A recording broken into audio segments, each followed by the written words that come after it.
Hey guys, എല്ലാവർക്കും പുതിയൊരു വീഡിയോയിലേക്ക് സ്വാഗതം. ഗൈസ്, ഇന്ന് ഞാനൊരു വെറൈറ്റി റിവ്യൂ എന്നല്ല ഇപ്പം ചെയ്യുന്ന റിവ്യൂനെ ഗൈസ്. JSK റിവ്യൂ അല്ല ഗൈസ്, നമ്മൾ ലാസ്റ്റ് ചെയ്തത് ഗൈസ്. ഇപ്പം ഇന്ന് സുമതി വളവ് റിവ്യൂ ആയിട്ടാണ് വന്നത്. ചാർജ് ഇല്ല കേട്ടാ.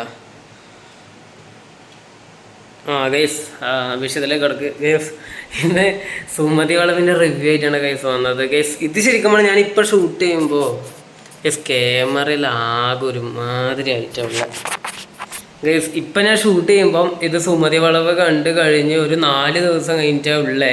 ഇനിയിപ്പോൾ ഈ വീഡിയോ ഞാൻ ഇടുമ്പോൾ എന്തായാലും ഒരു ഒരാഴ്ച 2 ആഴ്ച, സുമതി വളവ് ഇറങ്ങിയിട്ട് എന്തായാലും ഒരാഴ്ച ചെയ്യാണ്ട് ഈ വീഡിയോ നിങ്ങളിപ്പോൾ കാണൂല. എന്താ വെച്ചാൽ എനിക്ക് അപ്ലോഡ് ചെയ്യാൻ പറ്റുന്നില്ല ഗൈസ്. ഇപ്പോൾ ചാനലിൽ ഇപ്പോൾ വീഡിയോസ് ഇപ്പം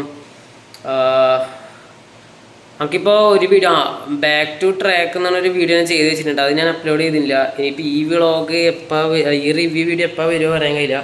എന്തായാലും ലേറ്റ് ആവും ഗൈസ്, ഉറപ്പാണ്. എന്തായാലും ലേറ്റ് ആവും ഗൈസ്. എന്തായാലും ഇന്ന് സുമതി വളവ് റിവ്യൂ ചെയ്യാൻ വിചാരിച്ചു ഗൈസ്. സിനിമയെ കുറിച്ച് പറയുന്നത് അടിപൊളി പടം തന്നെയാണ് ഗൈസ്. ഞാൻ എപ്പം പറയുന്ന പോലെ തന്നെ എല്ലാ പടം കണ്ടാൽ ഞാൻ എന്തായാലും പറയും അടിപൊളിയാണ് ഗൈസ്. എന്തായാലും അടിപൊളി പടം തന്നെയാണ് ഗൈസ്. അർജുന അശോകനും പിന്നെ ഷൈജു കുറുപ്പും ഏതാ ഗൈസ് അഭിനയം. പിന്നെ ഫസ്റ്റ് ഹാഫിൽ നല്ല പേടിക്കാനുണ്ട് ഗൈസ്. ഫസ്റ്റ് ഹാഫുള്ള സമയത്താണ് ഞാൻ എങ്ങനെയെങ്കിലും ഇൻ്റർവെൽ ആവുമെന്ന് വിചാരിച്ച് നിൽക്കുന്നുണ്ട് ഗൈസ്. അന്ന് ഇൻ്റർവെൽ ആവാൻ പോകുന്നത് തൊട്ട് മുമ്പ് ഒരു കിഡിലൻ ഹൊററും. സിനിമ തുടങ്ങുന്നതേ ഹൊററായിട്ടാണ് ഗൈസ്. പക്ഷെ സെക്കൻഡ് ഹാഫ് അത്ര വലിയ ഹൊററൊന്നും ഉണ്ടായില്ല ഗൈസ്. ഫുൾ കോമഡി കുറേയുണ്ട് ഗൈസ്. പിന്നെ സെക്കൻഡ് ഹാഫ് പിന്നെ അത്ര ഹൊററുണ്ടായില്ല. അടുത്തത് എന്നാ സംഭവിക്കാൻ പോകാന്നുള്ളൊരു ആകാംക്ഷ, നമുക്കൊരു എക്സൈറ്റഡ് അതുണ്ട് ഗൈസ്. പിന്നെ ഗൈസ് കുറേ ഡാൻസും അതെല്ലാം ആയിട്ട് ഗൈസ്. ഞാൻ റിവ്യൂ വേറെ വീഡിയോ പറഞ്ഞോ ഒരു സംശയം. ഞാൻ ഇതിപ്പോൾ സംസാരിക്കുമ്പോൾ എനിക്ക് ഈ റിവ്യൂ ഞാൻ വേറെ ഏതെങ്കിലും എനിക്ക് പറഞ്ഞോ ഒരു സംശയമുണ്ട്. ഞാൻ വേറെ വീഡിയോ ചെയ്തിനാ സുമതി വളവ് ഗൈസ്. JSK റിവ്യൂ അല്ല, ആഫ്റ്റർ ദ പനി ആ വീഡിയോയിൽ ഞാൻ സുമതി വളവിന് റിവ്യൂ പറഞ്ഞോ ഒരു സംശയമുണ്ട് ഗൈസ്. എനിക്ക് ഓർമ്മയില്ല പറയുമ്പോൾ അങ്ങനെ ഒരു കണക്ഷൻ വരുന്നത് ഗൈസ്. പിന്നെ ഞാൻ എപ്പോഴും പറയുന്ന പോലെ തന്നെ ഞാൻ അധികം പറഞ്ഞാൽ ചിലപ്പോൾ സ്പോയിലറായി മാറും. അതുകൊണ്ട് ഞാൻ അധികം പറയുന്നില്ല. സുമതി വളവ് അടിപൊളിയാണ്, നിങ്ങൾ കാണുക guys. Must watch, theatre watch. പേടിക്കണ തിയേറ്ററിൽ തന്നെയാണ്. TVയിൽ ഇപ്പോൾ OTT വന്ന് TVയിൽ കാണാൻ നിന്നാൽ നിങ്ങൾക്ക് അധികം പേടി ഉണ്ടാവില്ല. ഫോണിലായിട്ടും കാണാൻ പേടി ഉണ്ടാവില്ല. തിയേറ്ററിൽ തന്നെ കണ്ട് നിങ്ങൾ പേടിക്കണം ഗൈസ്. നിങ്ങൾ പേടിച്ചിതാവണം ഗൈസ്. എൻ്റെ കയ്യും കാലം ഇങ്ങനെ വറക്കുന്നുണ്ടായിന് സിനിമ കാണാൻ പോയത്. ഒന്നാമതേ പനി, ചെറുതായിട്ട് ഞങ്ങൾക്ക് പനി ഉണ്ടായിന്. പോകുന്ന ടൈം പനി ഉണ്ടായിട്ടില്ല. രാവിലെ നല്ല പനി ഉണ്ടായി എനിക്ക്. പിന്നെ പോകുന്ന ടൈം പനി ഇല്ലാത്തതുകൊണ്ട് വേഗം പോയതാ. എനിക്ക് എന്തെങ്കിലും സിനിമ ഞാൻ കീമൊക്കെ നല്ല പനിയായിരുന്നു ഗൈസ്. കാര്യം അറിയില്ല, പേടിപ്പനിയാണെന്ന് അറിയില്ല. എനിക്ക് രാവിലെ പനിച്ചതിൻ്റെ ഒരു ഇതാണെന്ന് തോന്നുന്നു. നല്ല പനി ഉണ്ടായി. അമ്മാരി ഉററ ഗൈസ്. നിങ്ങൾ തിയേറ്ററിൽ പോയിട്ട് കന്നെ കാണുന്ന ഗൈസ്. മസ്റ്റ് വാച്ചാൽ നിങ്ങൾ പേടിക്കണം ഗൈസ്. പിന്നെ വേറെ ഒന്നുമില്ല. റിവ്യൂ ആയിനാന്ന് അറിയില്ല ഗൈസ്. സ്പോയിലർ ആയിട്ടുണ്ട്, ക്ഷമിക്കുക ഗൈസ്. നിങ്ങൾ സിനിമ കണ്ടിട്ടുണ്ട് മാത്രം ഈ വീഡിയോ കാണുക. ഞാൻ ലാസ്റ്റ് പറയുന്നത് ഫസ്റ്റ് പറയേണ്ടിയിരുന്നു guys. Sorry, my bad guys. ഇനി കൂലി എപ്പോൾ റിലീസ്?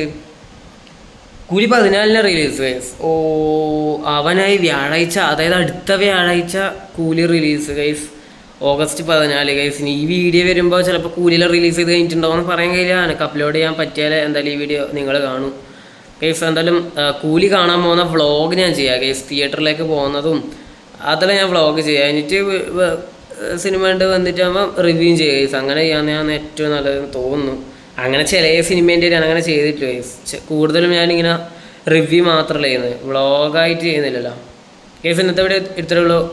റിവ്യൂ ഇഷ്ടപ്പെട്ടെന്ന് വിചാരിക്കുന്നു. ഇഷ്ടപ്പെട്ട ലൈക്ക് ചെയ്യുക, ഷെയർ ചെയ്യുക, സബ്സ്ക്രൈബ് ചെയ്യുക ഗൈസ്. ഞാൻ ഇപ്പോൾ എല്ലാ വീഡിയോയിലും പറഞ്ഞാൽ സബ്സ്ക്രൈബ് ചെയ്യാൻ, ആരും സബ്സ്ക്രൈബ് ചെയ്യുന്നില്ല ഗൈസ്. ഇന്നത്തെ വീഡിയോ ഇത്രയുള്ളൂ. വീഡിയോ ഇഷ്ടപ്പെട്ട ലൈക്ക് ചെയ്യുക, ഷെയർ ചെയ്യുക, സബ്സ്ക്രൈബ് ചെയ്യുക ഗൈസ്. Bye guys. ഔട്ടറിൽ എടുത്തിട്ട് പോയപ്പോൾ ഗൈസ് ഞാനൊരു കാര്യം ഓർത്തത് ഗൈസ്. ഞാൻ ഏതോ ഒരു ഷോർട്ട് വീഡിയോ പറഞ്ഞിരുന്നത് ഗൈസ്. ഒരു ലൈവ് സ്ട്രീമിങ് ഞാൻ സ്റ്റാർട്ട് ചെയ്യുന്നത്. സ്ട്രീമിങ് ചെയ്യണമെന്നുണ്ട്. നിങ്ങളെന്തായാലും ഒരു മാക്സിമം ഒരു 105 110 സബ്സ്ക്രൈബേഴ്സ് ആവണം. ലൈവ് എനിക്കിപ്പോൾ വേണം ചെയ്യാം, പക്ഷേ 110 സബ്സ്ക്രൈബേഴ്സ് ആയാലും ഒരു സ്ട്രീമിംഗ് സെറ്റപ്പിൽ പോകാൻ പറ്റുമോ ഗൈസ്? വേറൊരു ആപ്പ് വെച്ചിട്ട് ചെയ്യുന്നുണ്ട്. ആ ആപ്പ് ആക്കണമെങ്കിൽ എനിക്ക് ഇപ്പം ഞാൻ ഏത് ചാനലിൽ ലൈവ് ചെയ്യാൻ പോകുന്നത് ആ ചാനലിൽ ഒരു 110 120 സബ്സ്ക്രൈബേഴ്സ് അങ്ങനെ വേണം മാക്സിമം ഗൈസ്. എല്ലാവരും സബ്സ്ക്രൈബ് ചെയ്യുക. എന്നാലും നമുക്ക് തുടർന്ന് സ്ട്രീമിംഗ് സ്റ്റാർട്ട് ചെയ്യാൻ പറ്റുമോ ഗൈസ്? കഴിഞ്ഞ ഏതാണ് റിയൽ മാർക്കോട്ടൊക്കെ ആ വ്ളോഗ് ആ ചാനലെല്ലാം ഞാൻ എത്ര സ്ട്രീം ചെയ്തിന് ഗൈസ്. എത്ര ഒരു 5, 6, 7 ശ്രീമന്തലം ചെയ്തിട്ടുണ്ടാവും ഗൈസ്. അതേമാതിരി ചെയ്യണമെങ്കിൽ നിങ്ങൾ വിചാരിക്കണം, ഞാനല്ല, നിങ്ങൾ വിചാരിച്ചാൽ എനിക്ക് ചെയ്യാൻ പറ്റുമോ ഗൈസ്. ബൈ.